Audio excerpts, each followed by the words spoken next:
ఇవాళ వరకు పెన్షన్ రావట్లేదు. ఇవాళ వరకు పెన్షన్ మంజూరు కాలేదు.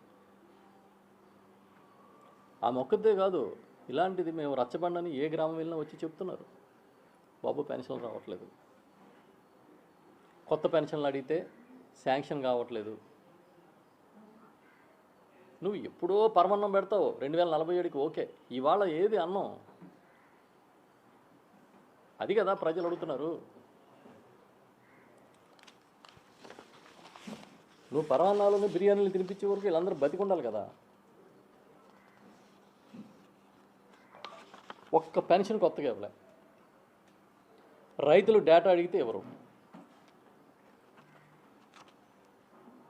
పిఎం కిసాన్కి సంబంధించి లాస్ట్ ఇయర్లో 6 లక్షల అకౌంట్ల డేటా పంపలేదంట మన రాష్ట్రం నుంచి. ఇప్పుడు పంపించారంట, ఏదో పత్రికలో చదివా. ఏ పంట ఎంత పండింది, దాని మార్కెట్